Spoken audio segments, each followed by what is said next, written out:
I'm really delighted by that story. I thought it worked out great for Loki. I thought it was funny for Balder. It was a good character bit for both for Balder and for Loki. And the reason that happened that way, really, because I talked to Chris Claremont in the office. I described the story that you'd heard up to the point where Balder cuts his head off. What I had originally was that Balder finally clocks Loki, pulls his sword out, and drives it down, but he ends up driving it down right into the floor next to his head, maybe clips his ear, but doesn't really cut his head off. And Chris said, "Oh man, I thought you were going to cut his head off." And I said, "Fuck." Sword of Omens, come to my hand. I, Lion-O, command it. Thundercats, ho! And you're watching the All right, guys, here we Dorkening. go. Great crowd. How's everybody enjoying Terrificon so far? Excellent to hear. My name's John Suntress. I host a podcast called Word Balloon. We're at wordballoon.com, where I get to do one-on-one or sometimes multiple interviews with people like on our dais right now. I'm going to start at the extreme end and start with one of the favorites of both Marvel and DC, the great Walt Simonson. His better half, Jacqueline of all trades, if you will, fine editor, fine writer for both companies as well, Louise Simonson.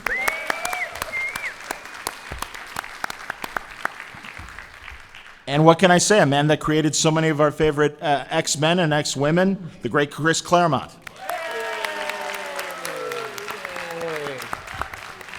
Now, we want Walt to stay, but apparently he's got to get back to the table, and that's great because he's doing a lot of stuff. But I know he wanted to start with a Chris Claremont story. I did.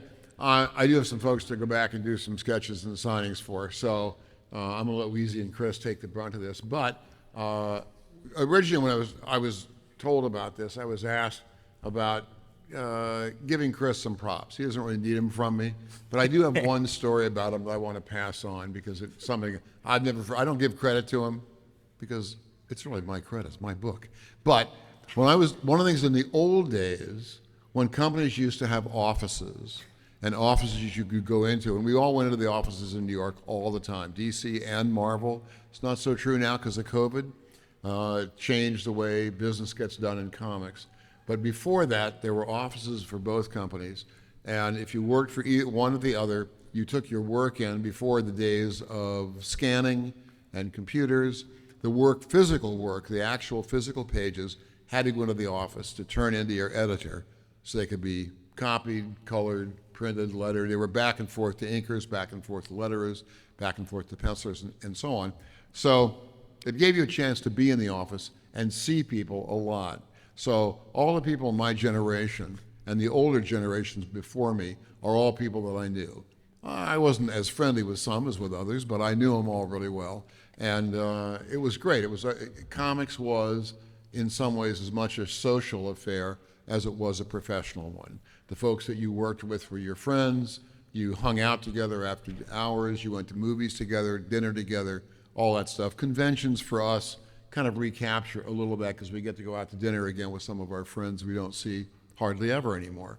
So given that, one of the things we also would do is we would go into the office and you'd bump into somebody like Chris, and Chris would give you the next 5 years of X-Men continuity as you talked for an hour. But to be perfectly fair, I would then give him the next 5 years of Thor continuity at the same rate. So we were talking once about one of the stories I was going to do. And I was doing a story about Balder. For those of you who haven't read it, I put Balder through the ringer just because it was fun. And he got way overweight. He'd done some awful stuff. And eventually Odin asks him for a favor. And Odin wants him, Odin knows that bad stuff's coming. He wants Balder to go and talk to Loki to see if they can enlist Loki's aid. And Loki, of course, is pretty much on his own, doesn't care about anybody else. So Balder goes, makes the trip there. It's not an easy trip. He gets there. He explains to Loki how important this all is. And essentially, after listening to him, Loki blows him off. He blows him off as cruelly as possible. And finally, Balder loses it. And he pulls, by the way, this is a spoiler warning if you have not read it. I know the comic's 30-some years, almost 40 years old now, so now I don't care. If you haven't read it, I'm sorry, because I am going to tell you what happens. Balder finally freaks out, pulls out his sword, and cuts off Loki's head and runs out of the building screaming, as it were, and rides off in the desert into self-imposed exile. Loki's headless body is standing there. The head is sitting on the ground. It fell neck down, which is a good thing, so it's just sitting there with the head up. And then after a moment, the body bends over and it picks up the head and it reattaches itself. After all, Loki is a sorcerer. This is his job. So I'm really delighted by that story. I thought it worked out great for Loki. I thought it was funny for Balder. It was a good character bit for both for Balder and for Loki. And the reason that happened that way, really, because I talked to Chris Claremont in the office. I described the story that you'd heard up to the point where Balder cuts his head off. What I had originally was that Balder finally clocks Loki, pulls his sword out, and drives it down, but he ends up driving it down right into the floor next to his head, maybe clips his ear, but doesn't really cut his head off. And Chris said, "Oh man, I thought you were going to cut his head off." And I said, "Fuck." Probably in those exact words. I'm sorry, are there any kids here? Well, I'm sorry. But so I just thought, all right, I'm terribly sorry. No, he's playing a video game, I'm good. So I rewrote my ending of my story. That's the way the story came out. If we did not have the offices back in the old days and the social interactions between all of us and talk to each other, editors as well as freelancers in the offices, that story would not have been as good as it was. So I want to thank Chris for giving me the idea. I have occasionally credited him once in a blue moon at conventions, but not very often because I want people to think I'm brilliant, not that Chris is brilliant. So thank you very much, Chris. That was my story. Thanks, Cal. Walt Simonson, everybody. Another Marvel legend, absolutely. Look at I him. used the quarter of the time anyway, so. All right. No, you're like Bob Hope. Yeah, I'm taping a special down the street. I just want to say hello. Thanks, guys. Wait, Walter, I just had this Loki idea. Now I can record it on my phone. Oh my God, the invisible phone. Thanks, Walter. Outstanding, man. Honestly, I'm so glad that Mitch had the idea of having Louise and Chris together, and Walter as well, because that's what I like. I'm going to be a fly on the wall just like all of us, and let them talk. I mean, that's, we want the stories, man. So that's great. Anyway, all right, I'm covering. See, they probably said something really interesting there, and I was covering for them. But no, it's really great to see both of you. And Louise, forgive me, because Chris, we're going to talk a lot of X-Men. And everybody, truly, Of if course, you want... Weezy had nothing to do with X. No, God forbid. Well, but wait, I'm going to bring up something that is pre-X-Men in a second. But if you have questions of anything that either Louise or Chris have done, please line up, use the microphone. Because Mostly Chris. Yeah, because we want to hear you on the video and the audio as well. But Chris, I will start with you and ask, prior to X-Men, my first exposure to you was in the 70s, and it was Iron Fist and Power Man, right? No, Iron Fist all by itself. Iron Fist all by itself, excuse me. Regardless, and I'm more of, I'll admit, I love Danny Rand. I'm a huge fan. Well, Archie's both Iron Fist and Power Man were canceled, but Archie figured that if we put, God forbid they have the same audience, so if we combine Archie Goodwin, the editor-in-chief of Marvel Right. at the time, basically let's combine Iron Fist and Power Man. That way we'll basically garner together enough readers to keep the books alive. And Chris said, I don't know anything at all about black people. I'm English. I really am English, accent notwithstanding. How can we do this? And Archie looks at me and said, if you cannot make at least one, if you can't get stories going by the interaction of Danny Rand, Luke Cage, Misty Knight, and Colleen Wing just coming in the morning to have breakfast, you're not a writer. Get the hell out of these offices. But this, And Archie was right, and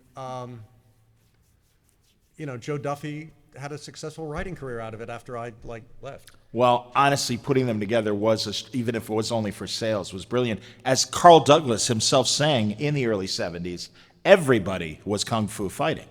And you didn't have to just be like the great Bruce Lee. And really, at this really important time, I think, culturally, when they did put Power Man and Iron Fist together and stuff, it was great because it was a genuine friendship. It was beautiful. Well, the interesting thing was, Power Man was a really good TV series.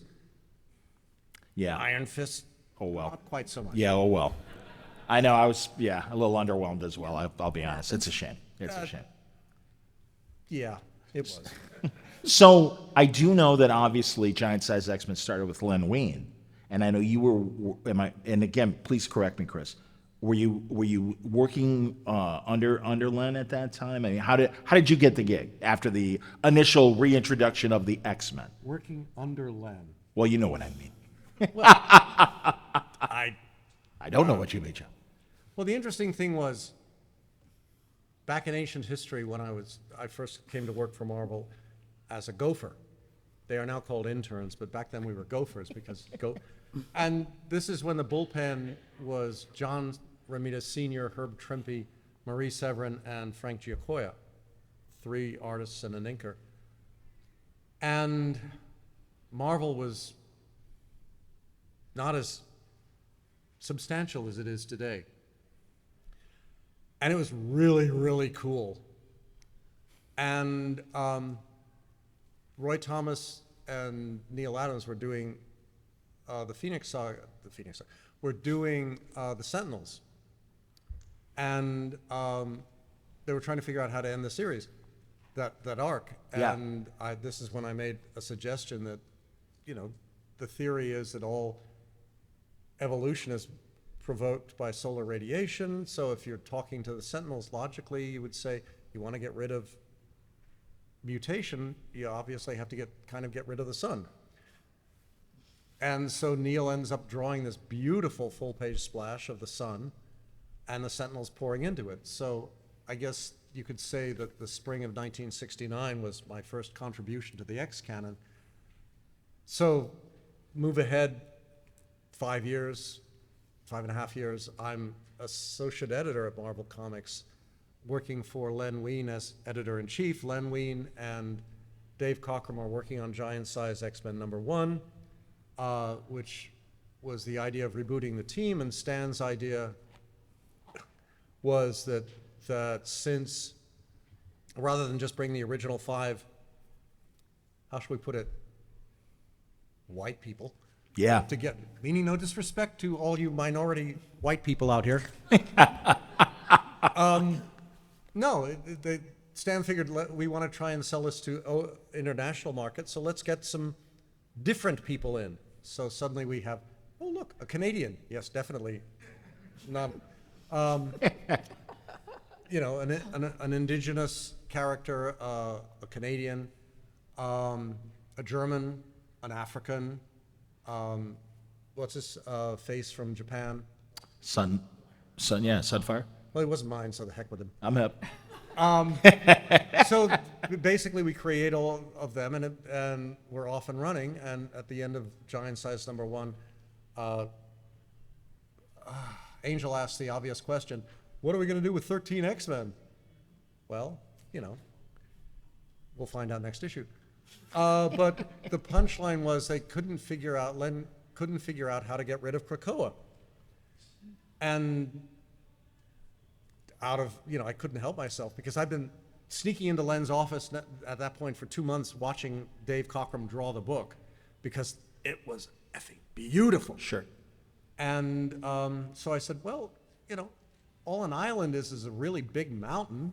You've got 13 X-Men, for gosh sakes. Why don't you just give the mountain a buzz cut, and remove everything that's above the water, and let the rotation of the Earth do the rest. Neutralize gravity around it, and you wait 5 minutes, and he's already like 1,000 feet up, and oddly enough, islands can't grab for help. So that's what they did. They cut off the top of the island, and the Earth kept orbiting and spinning on its axis and orbiting around the sun, and it left him behind. And I thought, thank God we've gotten rid of that stupid island. We'll never see it again. Yeah, whatever happened to Krakow? Don't get me started. Yeah, don't ask. God, Chris, how So many then- stories did they reverse of yours? And we'll get to them later. Where, hey, guess who we're bringing back and reviving? But I don't mean to interrupt you, please. I'm sorry, what? Yeah, I know. But anyway, the point, I mean, then Len decided after that experience he had enough of being editor-in-chief and he was going to go freelance. And like all editors-in-chief going freelance, he got his pick of major books. Jerry Conway, for example, walked out with 17 titles. Wow. I exaggerate, but not by much. Okay. And Len basically took 4 monthly titles.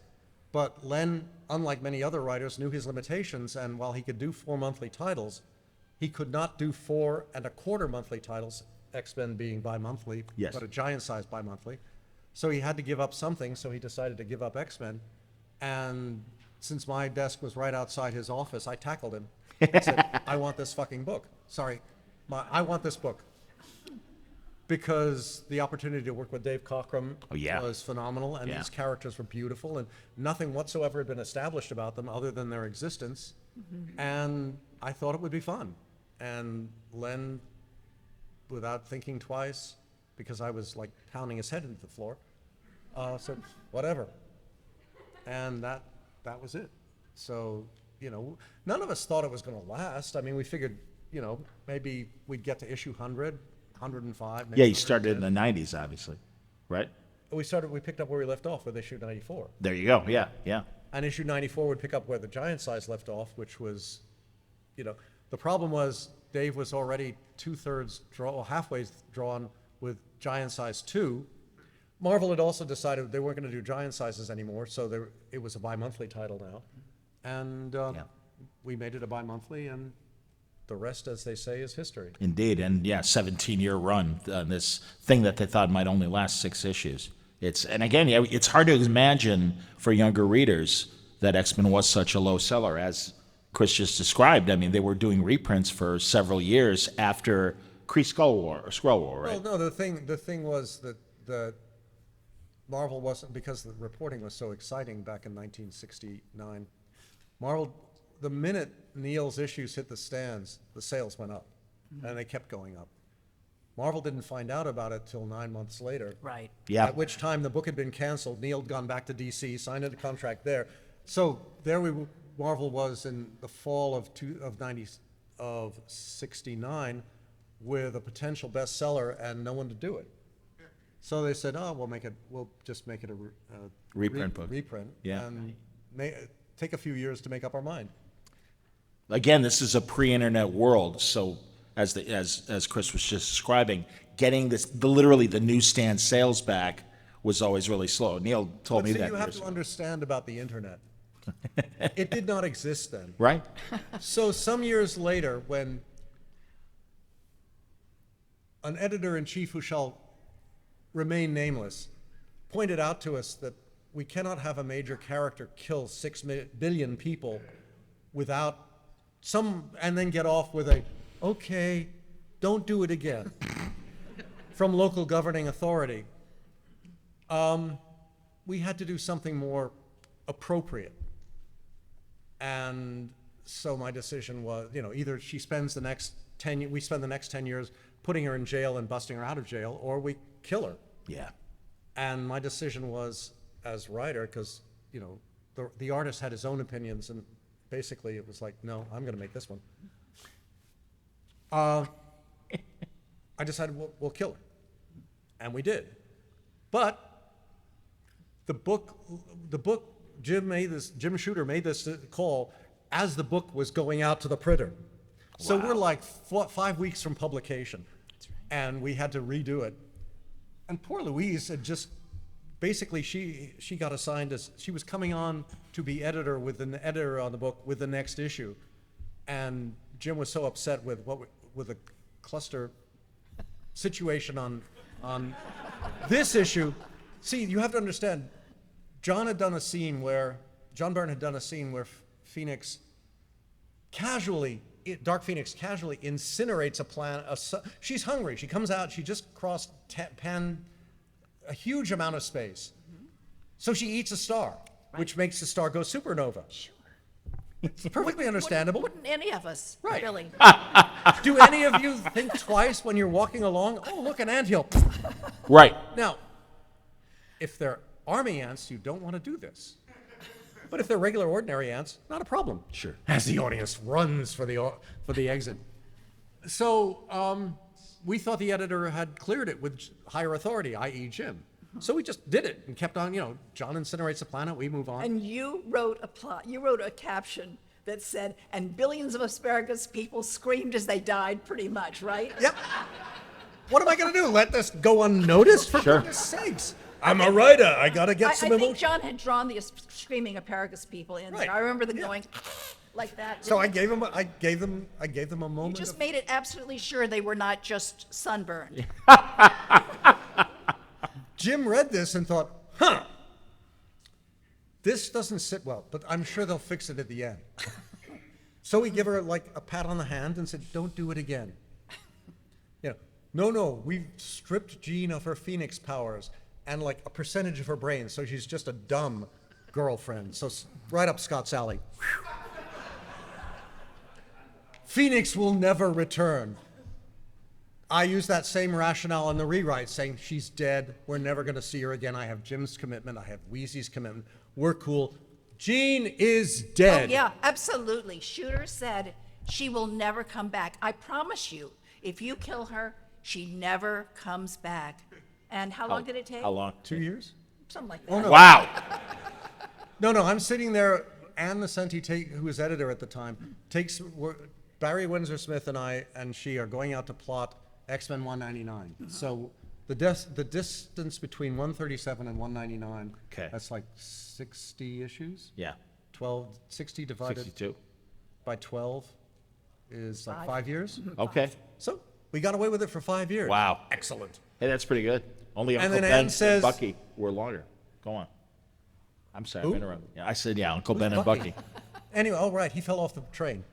Anyway, so the next thing we knew, we're out to dinner and she tells me we're resurrecting Jean. And I run back to the office, but Jim had left for the weekend and they locked the basement door, so I couldn't get into the building, much less the office. So, and that's a whole different story. You called me up and you said they're going to bring Phoenix back. And I said, oh, no. Nobody would be They that- would not do that. Shooter would not lie to us like that. And 4 issues of X Factor later, guess who had to pick up the pieces? Yeah, well, yeah, that's 4 issues. You're right. 4 issues later, they asked me to come on and fix X Factor. So, Hi, the Titanic's got a 400-foot gash in its hull. Can you keep it from sinking? and it took us 3 years. Well, you cheated. You called Walter.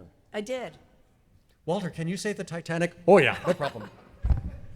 But no, I mean, it was like, the first word is cluster. You can go with that where you like. And so, but anyway, what we did back in the beginning was I rewrote the ending. We did this ending. It was not bad. I showed it to It was Wheezy. brilliant, actually. That gave us years of continuity. That continuity has gone on for 40 years at this 45 point, years yeah. at Yeah. this point. The joke, of course, is there was no social media. It hit the marketplace. Nobody knew it was coming. Right. We killed we off- hardly knew it was coming. Well, yeah, we killed off the second longest second oldest romantic relationship in the Marvel Universe. It's like killing off Sue Storm and telling everybody, nope, we're serious about this. And we did it. And actually both Frank and I, Frank for killing Elektra and me for killing Jean, we both got death threats and we both ended up calling the NYPD and they said, well, if you get killed, let us know. And until then, it's just, Yep. Good luck. but that's a New York thing. Nothing like that, I'm sure, happens in Connecticut. Louise coming in initially as an editor and then becoming a writer and stuff. Was this great an assignment? I mean, you had already established yourself as an editor and writer with Warren for years. Mm-hmm. And I mean, how many years into Marvel before you were editing X-Men? Gosh, I got handed X-Men about probably six months in it, Warren. I mean, at Marvel. Marvel. That early, yeah. Yeah. So was it, hey, great, any book, yes, please, or was it, Oh no! Oh wow! I love Chris. He's my favorite. I got lucky. I knew how great he was. I mean, honestly, I had read the X-Men, but not. as a religious experience, like Sunday, every Sunday you go to church, right? You better, or else, if you're Catholic anyway. And so that I would read an issue now and then, but I wouldn't read them all seriously, one after the other in continuity. The Marvel used to bind their issues into these books, creating, I guess, like their own giant graphic novels. And I said, I'm going to get the X-Men. All right, I've got to go back and read them all. Okay, I carry them home, this giant pile of X-Men, and I'm living in Manhattan, across the park from Marvel. So they got these giant things. I've got them home. It's summertime. I remember it being summer. Was it summer? Anyway, Yeah, but the temperature was only 80. Right, okay. I lived on the third floor apartment in Manhattan in the back.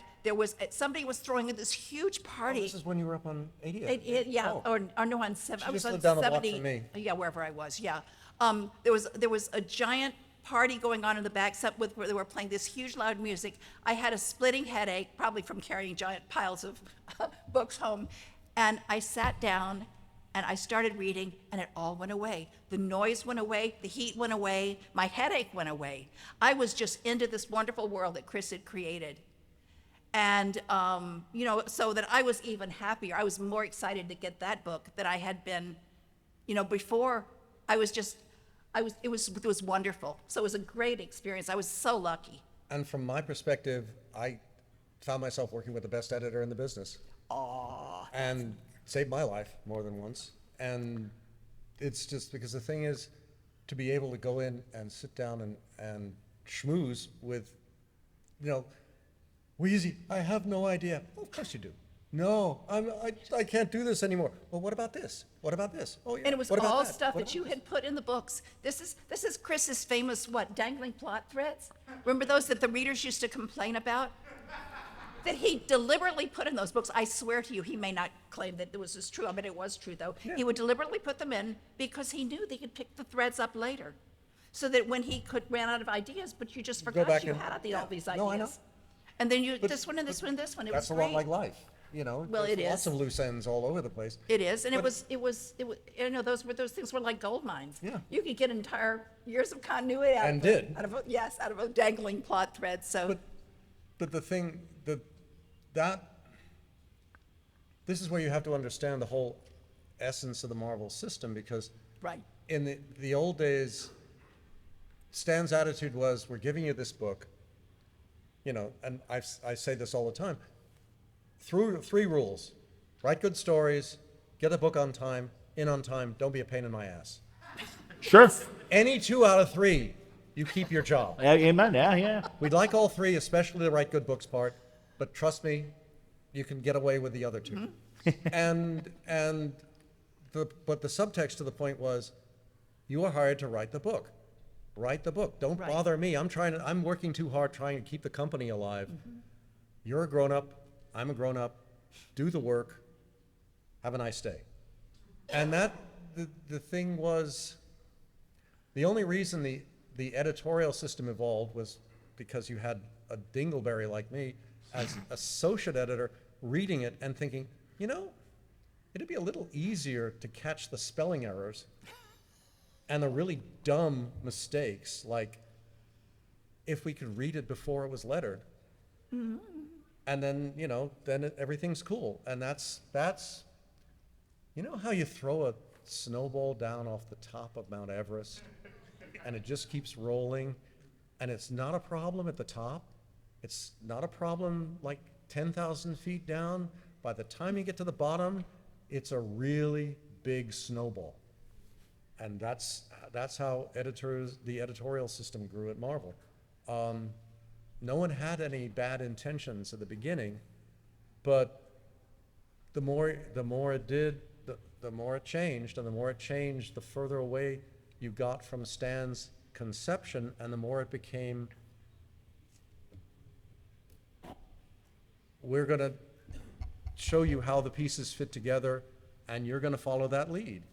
And half the time it works well, and the other half of the time you miss really inspired potential.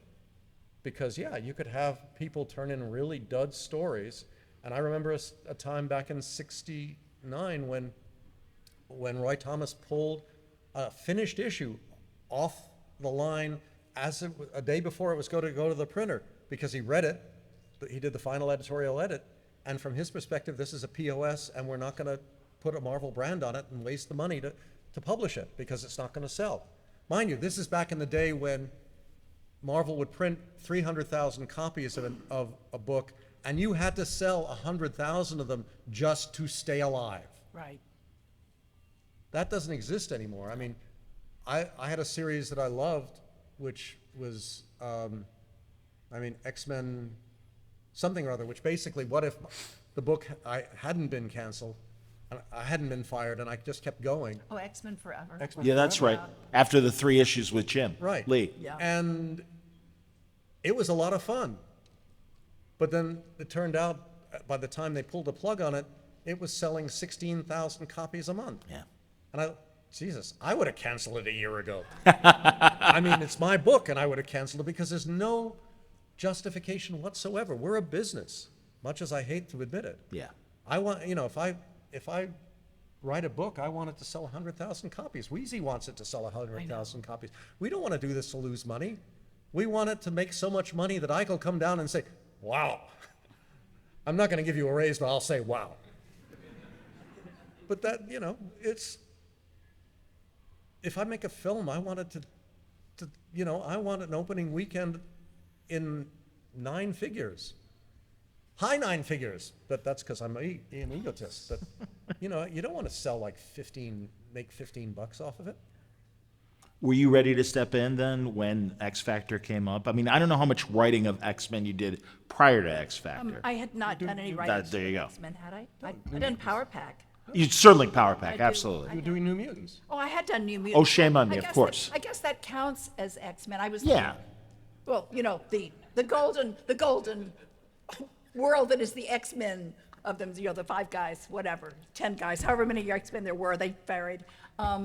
Yeah, I'd written New Mutants. Okay. But I hadn't written X-Men. Yeah, and certainly the original 5, yeah, so the I original understand 5. that. But even then, I really loved that Sequart documentary about yourself, and of course, you and Ann Nocenti being there as well. Well, no, you guys were a team, and I mean I think that's great. And even then, because you started New Mutants, obviously, Chris. Like when am I wrong? Was there a writer before you? I know Sal. No, Chris was the Okay, original because yeah, writer. and I know Sal drew it prior to Bill coming on, and I know like Bill got the buzz, but yes. So like when Wheezy did you start writing New Mutants? 50-something. 50-something. Yeah. Okay. I think you had. I was supposed to do just a fill-in issue. Right. Because. And then they made X-Men. And then they 16. made Excalibur. Oh, yeah. Yes. And then you decided that you wanted to do this new book, but you would let me do the old book for like 5 issues until you took it over again. Okay. But you never got around to taking it over again. Alan was. Great. Yeah. Well, the other thing they did was they decided And 12 new issues a toys year are wasn't always enough more for fun. X-Men. I'm sorry. They would throw 6 more issues in. So we were bi-weekly. Oh, that's over right. the They summer, did that. I remember that. Yeah. No which wonder. is harder than it looks. We're closing in on only having 20 minutes left, so if you do have questions, Oh, I my God. encourage you to get up. There you go, sir. Sure do. Take Yeah, it. by all means, man, because I don't the want. other- I don't want Chris to make faces of every question I ask, so please, I'll let some fans ask the you. other to get- thing- Finish your thought, please. No, the thing to bear in mind with, it's like, the other thing about X Factor was the original, it's like when they resurrected Jean in the FF, it's like that was the first time my head exploded, because Yeah. Validly so. the flashback that John Byrne wrote for that was evil Phoenix does this. I'm looking at it and said, hang on, we were both there, and I wrote those issues, and you're not gonna turn her into a monster. So I rewrote the flashback. That was fun. But then the second thing that happened is when they actually wrote the first issue and brought it in, they had Scott walking out on Madeline and the baby Yeah. without a word. Oh, God. And he comes back to the team and just It was- Gene, and it's like And I'm sitting, wait a minute. Scott and Warren and Bobby were at the wedding. They knew that Scott has a wife and a kid. Deadbeat dad. And no one said a word. Wow. Four issues. Wow. Where nobody even mentioned. Fandom, you're saying, made Yeah, no mention, well, it or was more that editorial. They weren't allowed to touch Maddie and the child because you wouldn't let them. Well, Because because you were mad. And God Well, knows, I mad don't blame wasn't you. the I word. was Well, totally with you on that. the backstory of this also was I went in, no, this is Friday. I went in Monday with a pitch to Oh, to got Jim. people in line too. Sorry, I'll be quick. No, it's cool. To Shooter, Dude, and take I your said, time. look, you cannot have Scott walk out on his wife and baby. Right. Nobody there is no way in hell you can get that. A villain wouldn't do that, much less a hero. Yeah. And Reed this wouldn't is- do and- that and to so Sue. and Scott's the straight arrow of the Right. group. Scott is the fundamental core of this team, Yeah. and you're having him do an obscenity. Yes. So Crazy. here's my counter pitch. Scott comes back to the team. He's re-upped. Madeline and the baby come with him. So you've got Scott. You've got the original team. Who do we come in as the Jean replacement? Jean's big sister Sarah. She'll be the living Cerebro, and because she's new at using her power, she can screw up. So she'll manifest the power of a potential mutant, which is how they find out who's good and who's bad. Sometimes it goes wrong. She doesn't demanifest them. Sometimes they turn into a hero. Sometimes they turn into a villain. You've got all sorts of options. And Jim's sitting there, that sounds really good. Yes. But I've already given my word to the other guys. We have to go their way. Because the other part I was saying, and then if you want Jean back into it, like Rachel, bring her in from another dimension. Except the Jean that comes in, who loves Scott passionately, is 15. And it's like, oops, what the F word is going on here? My boyfriend is now grown up. He has for me as a writer, that's gold mine territory. Conflict. I could live off that for like a couple of years, and Wheezy could, but we were locked into this mess. And the problem was that Wheezy was brought in to like fix it, and because we have to have that moment when the two teams come together, and I'm thinking, it's like that'll go over well 3 if years. they. It took us 3 It took us years. basically. Wow. She had to establish her team as viable and real characters, the same way I did when I took over from Len on the X-Men. And it establish took 3 years. Scott as a person who was racked by guilt, who then goes right back and looking for his family, only can't find them, blah, blah, blah. I mean, it was like, 3 years. Yeah. Killing some people, ripping wings off, doing all sorts of Putting them terrible back things. differently. Yeah, everybody got better at the end. Wanting to drop a big rock on Apocalypse. Madeline, your Madeline was really great, though. I mean, your evil Madeline. But she shouldn't have been evil. She But should have had a happy See, ending. that was part of it. Was that Oh, it was but I didn't say- everybody loved her, and they were like, you were like torturing them, and they couldn't not read the next issue to find out how their favorite, I don't know, poor tortured creature went. You didn't. It was really. I just read that stuff recently, and your stuff was so good in that. But I had a brilliant idea about a month ago. Okay. I was sitting there thinking, what if Loki's sitting there and he said, he has a box in the basement, and in the box is a figure in suspended animation. And you know how at the end of Paul Smith's the X-Men the X-Men Alpha Flight crossover, everybody's put back the way they were? What if that wasn't the real Madeline? What if he's had the real Madeline under in suspended animation ever since? The Madeline who did all that stuff is not a real person. It's a Loki construct. And Loki said, now I'm going to really screw him up. You thought the X-Men go to Asgard was a... Those New Mutants are going to pay. So write your favorite Marvel editor and say, Chris has got this really cool idea. It's going to make everybody's head explode. I like it. I like it too, but Madeline is now ruling in Limbo. She's the Goblin Queen in Limbo. Crazy. what happened to Adriana's back. back where? In Marvel Universe, I think, isn't she? Everybody, Magic is back. What are those? Yes, don't read magic that is crap. back. I did know that, yes. Yeah, yeah. I mean, when you don't, It is complicated. when you you don't pay attention for 40 years, which is kind of what I was When doing. you don't pay attention for 40 weeks. I know. Yeah. Seriously, it's a pretty dense universe. Well, and- These people should This get a is why chance the to favorite ask phrase questions. is, "Oh, for goodness sakes." all right, we have such a great line. Let's, if it's okay, everybody, because truly we want to get everybody in. We have to Try get and Rogan try and be quick. This is all Right, about. we have to. I We will only be have brief. 20 minutes. We'll keep our answers short. I'd 16. love to hear a little bit about Kitty Pryde, like where that character came from, Always and good. the New Mutants as well, like what your trajectory was for that, and how you came up with those ideas. Well, my trajectory is totally different from John's trajectory. John wanted a nice, normal girl from, somewhere. Yes. Became an X-Men and was the girl. I thought, okay, that's nice. I wanted something better. So I made her a Claremont woman. She's brilliant. She has a dragon as a best friend. She can kick ass, take names. Blah, blah, blah, blah, blah. The usual boring stuff. She behaved like any normal mutant teenager who had a dragon would do. And the worst taste John- in costumes ever seen. I defy you. Find me a 13-year-old who will not take every. I mean, there's actually a moment that I stole totally from life where Aurora comes back just before the wedding of the, not quite wedding, of Logan and Mariko. And this is after she's undergone a costume evolution in Japan. And Kitty takes one look at her and bursts into tears. That is stolen from a real life incident involving people who I will not name because she's sitting right next to me. Yeah, it's like And- we sent our daughter away to Girl Scout camp for a week. When she came back, Walter had shaved off his beard, and I had gotten a perm, and my hair was like curly over my head. My daughter, who was 11 at the time, took one look at us and burst into tears. It was like her parents had totally Odd gone people. crazy the week she was gone.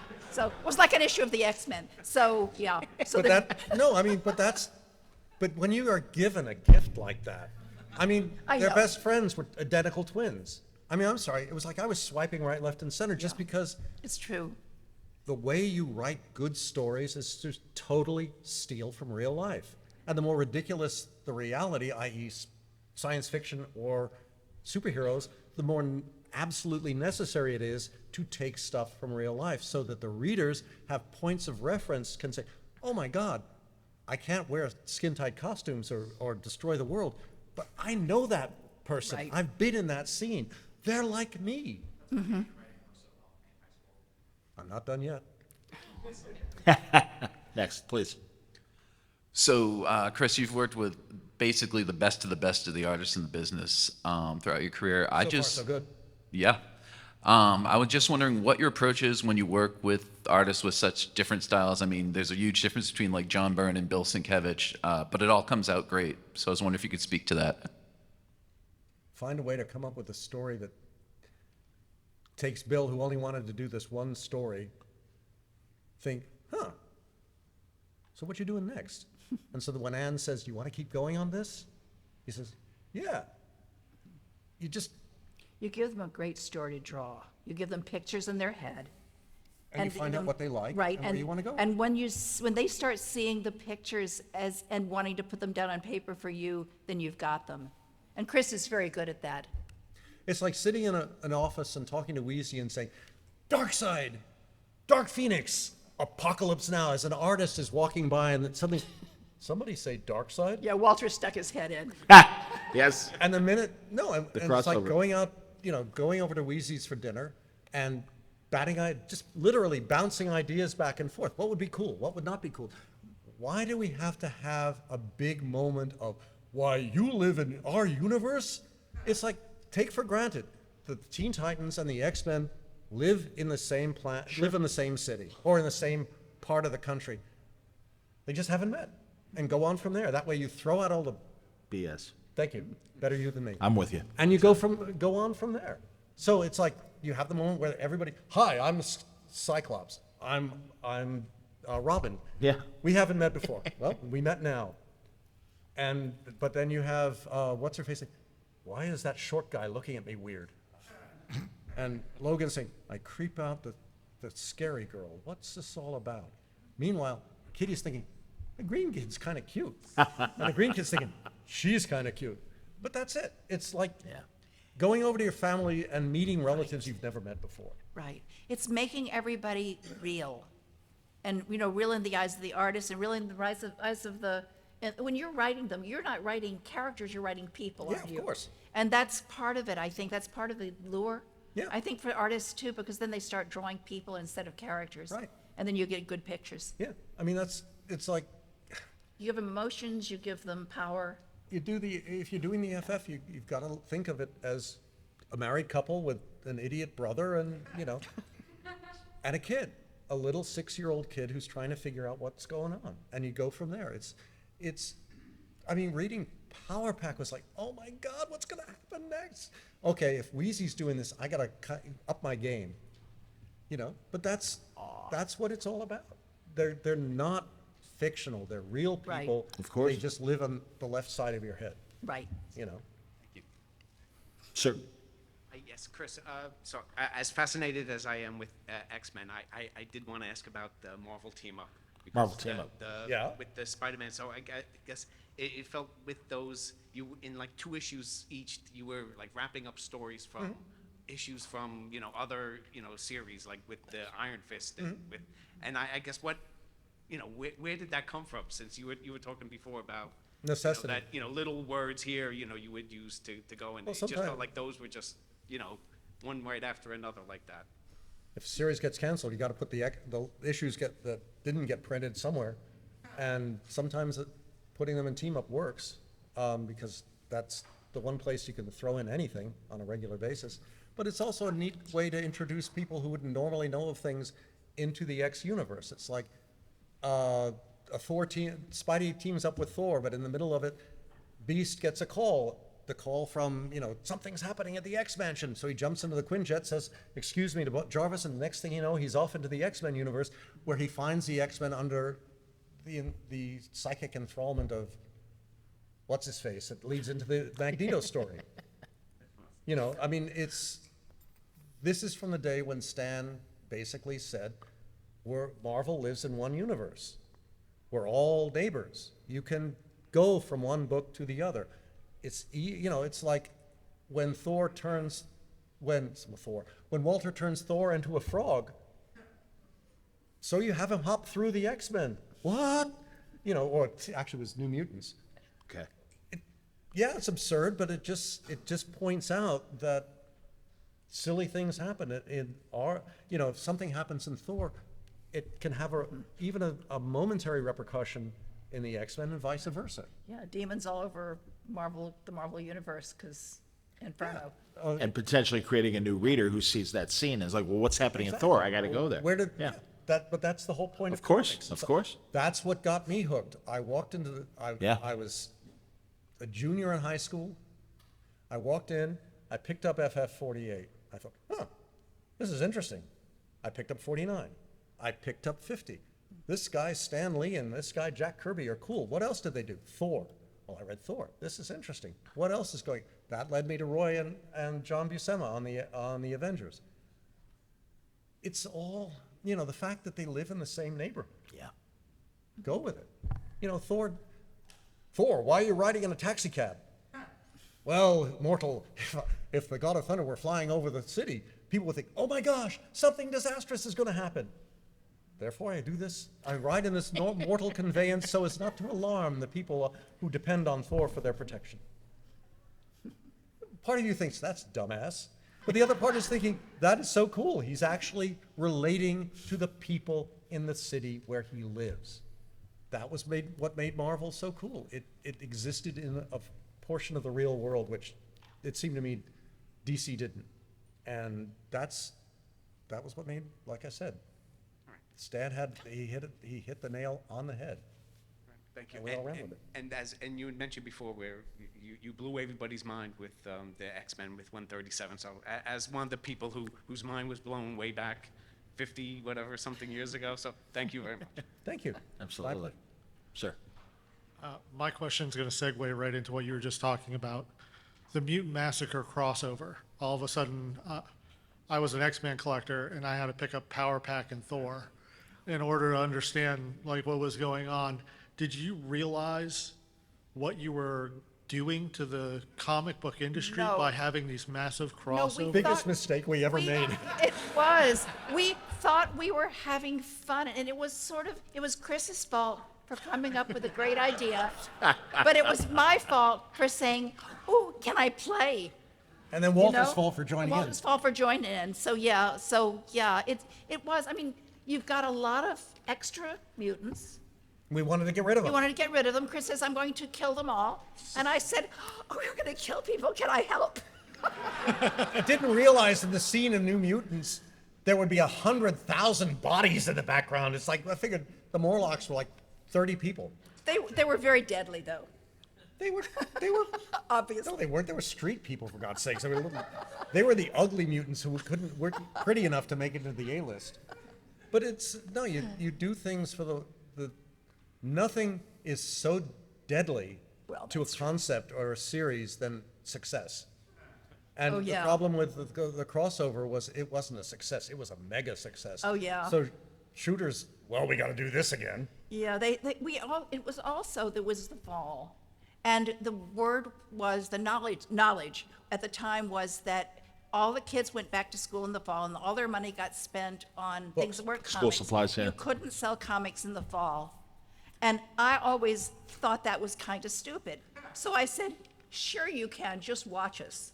Okay, it seemed like a good idea at the time. So Chris starts killing Morlocks with Marauders. I mean, the And Marauders the were the bad Marauders started guys. killing everybody. Yeah, And they we did. weren't It was, fooling around. it was the Marauders who were evil. The body not count. the I mean, Morlocks. and then they almost, at the same time, they almost killed Kitty. They almost Oh, killed. yeah. Poor Bert. little Power Pack were down there, and oh dear, and But- X Factor jumped in, and But the whole Thor, point- they were part of Thor. Walter even made a map. Remember his Yeah, map? yeah, it was great. It was the Marvel. This is how you have to read these The Marvel books. Mutant Massacre book. This is how you have to read them. And we In wanted that to order. call it the Merry Marching Marvel Mutant Of course. Massacre. And they said, no, that's in bad taste. I can't imagine. Oh, why. Jesus. We're running out of time, and if you don't have a chance to ask a So question, yeah, but we didn't please know, come to but it was bad. Okay. please come to their tables, and they're obviously here today, and they're here tomorrow as well. But Mitch Halleck, the king of Terrificon, is here with a very special presentation. Oh, yeah. Mitch Halleck, everybody. For God's sakes, no. Everybody, let's. I hope you're having a good time at Terrificon, and I want to do this before I lose my voice. Yeah, indeed. Yes, don't hang out with your actor buddies till 3 a.m. My wife says. You have actor buddies. Well, Shh, don't tell them. I just want to say, as a 57-year-old comic book nerd who does this convention for fun, really, I only do it so I can meet my heroes and the people I like. My wife goes, "What? That's what we spend our mortgage on?" I go, "Yeah." So anyway, I knew Chris was coming here today, and I wanted to say on behalf of myself and fellow comic book readers around the world who aren't here today, but I just want to extend my gratitude and our sincerest thank you for all the fantastic stories that you have done. And I try to find an award that is kind of shaped like an X. So it says, thank you to legendary Chris Claremont for all the extraordinary stories from comic book readers around the world. I just want to give this to you. There we go. Nice.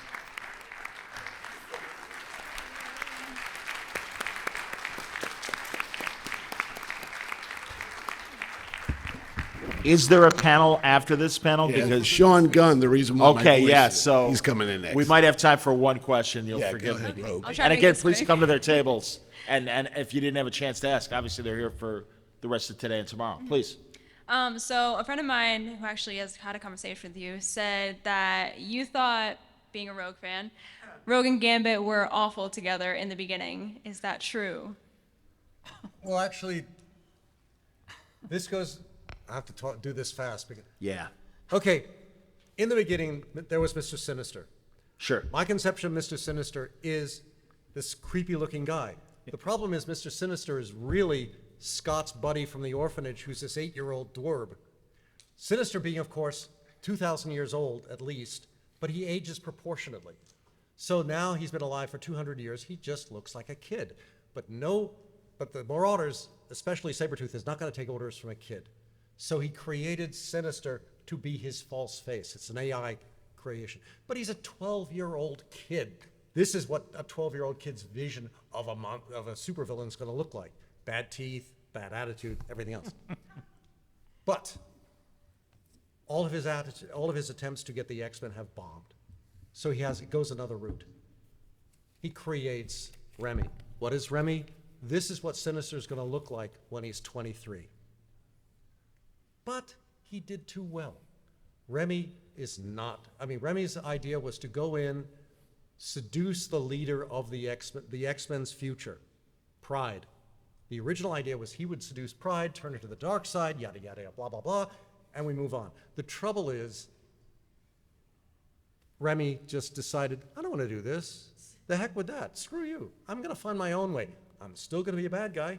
I'll probably still seduce this kid, but we're going to be bad guys ourselves. We're not going to, which is why Sinister hates it. So we leave up in the air. Does he go left? Does he go right? Does Kitty go left? Does Kitty go right? That's the ongoing thing. Rogue, she's too cool to be locked down to an idiot who doesn't even hang out with her. What, 2 years, 3 years, 4 years on Krakoa? They've been married, what now, for heaven knows how long? What have they done? You realize the only marriage in the Marvel universe that's actually ever worked like a real marriage is Reed and Sue. And everyone looks at that and figures, oh, so they've done it, why should we do it? We'll just go out and have fun. There are certain things nobody should do in comics. Forgive me. Getting married is one of them, because once you're married, you're off the table and everything gets boring. And if you happen to see someone else that you're attracted to, that means you've got to break someone's heart. If you're a villain, not a problem. If you're a hero, Big problem.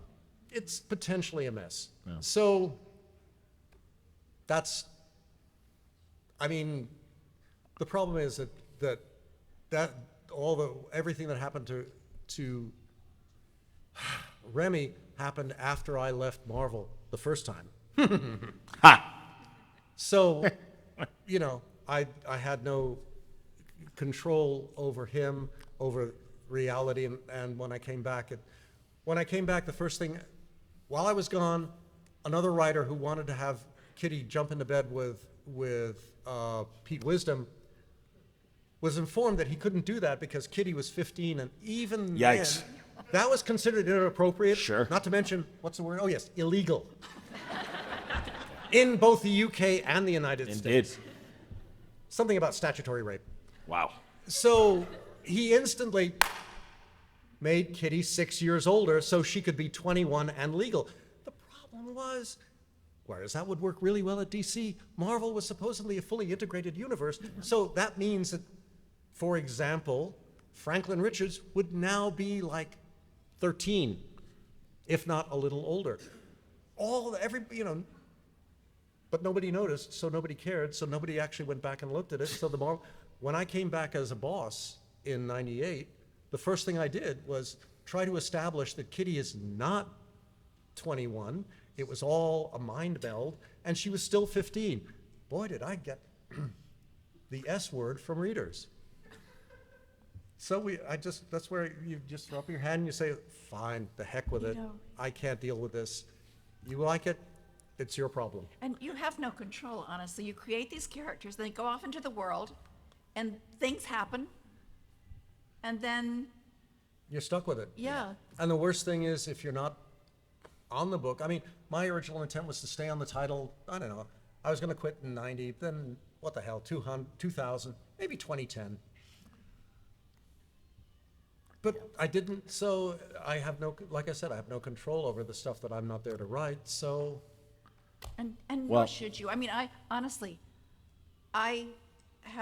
created characters that people have done things that I wouldn't do to. Mm-hmm. But then I've done some terrible things to Doug. I killed Doug. I mean, dear. so that I have no right to complain about anything anybody did to any of my characters because I've done awful things to theirs. I ripped Angel's wings off. Ow. That was pretty rotten, right? Yeah, okay. You put back new ones. He got better. He I got did he too. got better. Absolutely. I got to stop you guys. I'm so sorry. We have another panel coming up. How about a round of applause for the years of wonderful writing from both of these people? Thank you, everybody.